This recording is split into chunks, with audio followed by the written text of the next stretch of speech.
الحمدللہ وحدہ والصلاة والسلام علی من لا نبی بعدہ اما بعد فاعوذ باللہ من الشیطان الرجیم بسم اللہ الرحمن الرحیم وَلَقَدْ يَسَّرْنَا الْقُرْآنَ لِلذِّكْرِ فَهَلْ مِن مُدَّكِرٍ اور یقیناً ہم نے قرآن کو نصیحت کے لیے آسان بنا دیا، کوئی ہے نصیحت حاصل کرنے والا۔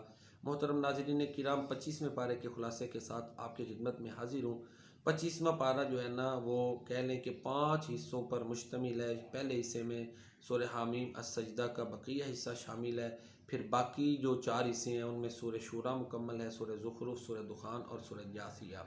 اور اگر ہم دیکھیں سورہ حامیم السجدہ کا جو اختتامی حصہ 25ویں پارے میں شامل ہے، اس میں یہ بیان کیا گیا ہے کہ اللہ ہی عالم الغیب ہے، جسے قیامت کا علم ہے، شگوفے میں کیا ہے، حمل میں کیا ہے، وضع حمل کب ہوگا، ان سب باتوں کا علم اللہ کے پاس ہے۔ اور اسی طرح کائنات میں اور انسانوں کی اپنی ذاتوں میں اللہ کی توحید کے بڑے دلائل ہیں، اگر غور کریں تو توحید ان کو سمجھ میں آ سکتی ہے۔ اس طرح کہ اقبال نے کہا، بیان میں نقطہ توحید آ تو سکتا ہے، تیرے دماغ میں بت خانہ ہو تو کیا کہیے، وہ رمز شوق کے پوشیدہ لا الہ میں ہے، طریق شیخ فقیہانہ ہو تو کیا کہیے، وہ سرور جو حق و باطل کی کارزار میں ہے، تو حرب و ضرب سے بیگانہ ہو تو کیا کہیے۔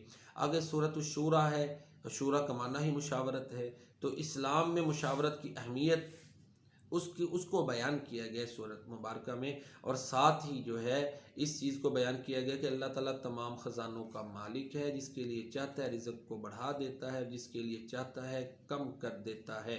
اللہ کی قدرت کی نشانیاں اس کائنات میں موجود ہیں، یہ بارش کا برسنا، آسمان و زمین کی تخلیق، جانوروں کو پیدا کرنا، سمندروں پر کشتیوں کا چلنا، یہ سارا جو ہے نا یہ اللہ کی قدرت کی نشانیاں۔ اسی طرح اولاد اللہ تعالیٰ دیتا ہے، جس کو چاہتا ہے، یَهَبُ لِمَن يَشَاءُ إِنَاثًا وَيَهَبُ لِمَن يَشَاءُ الذُّكُورَ لِلَّهِ مُلْكُ السَّمَاوَاتِ وَالْأَرْضِ يَخْلُقُ مَا يَشَاءُ يَهَبُ لِمَن يَشَاءُ إِنَاثًا وَيَهَبُ لِمَن يَشَاءُ الذُّكُورَ أَوْ يُزَوِّجُهُمْ ذُكْرَانًا وَإِنَاثًا وَيَجْعَلُ مَن يَشَاءُ عَقِيمًا إِنَّهُ عَلِيمٌ قَدِيرٌ، جس کو چاہے بیٹے ہی بیٹے دے دے، جس کو چاہے بیٹیاں ہی بیٹیاں دے دے، جسے چاہے اللہ بیٹے بیٹیاں دونوں عطا کرے، جس کو چاہے محروم کر دے، اس کے فیصلے ہیں۔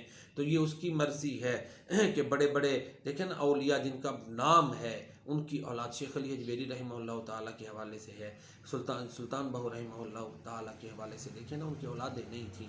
تو بہرحال یہ مرضی اللہ کی ہے، اس کائنات کا مالک اللہ تعالیٰ ہے۔ اور اسی طرح گزشتہ اقوام کا اپنے آباء و اجداد کے طریقے پر چلنا، پھر اس کے جو ہے نا اس نبیوں کی تکذیب کرنا، یہ اس کی مذمت کی گئی ہے۔ دیکھیں نا اب بھی کچھ لوگ کہتے ہیں جی یہ ہمارے طریقے آباء و اجداد سے چلے آ رہے ہیں، تو بڑی چیزیں ہم دین میں بھی دیکھیں تو نئی چیزیں بھی ایسی ہیں جو آباء و اجداد میں نہیں ہیں، ہمارے دیکھنے میں شامل ہوئی۔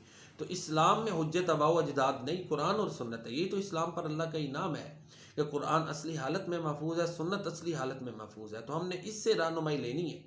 ہم پابند ہیں، بلکہ اللہ کے نبی نے فرمایا کہ جب فتنے ہوں گے، گمراہیاں ہوں گی، تو میرے اور صحابہ کے طریقے پہ چلنا ہے۔ تو یہ کرائیٹیریا ہے، آباء و اجداد کے اعمال کرائیٹیریا نہیں ہے۔ جب قرآن و سنت کے معاملہ آئے گا تو پھر قرآن و سنت کو فالو ہوگا۔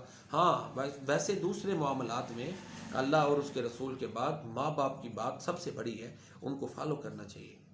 تو اسی طرح جو ہے نا اس میں پھر جنتیوں کا بیان ہے، جہنمیوں کا بیان ہے سورہ جو ہے نا الزخرف میں۔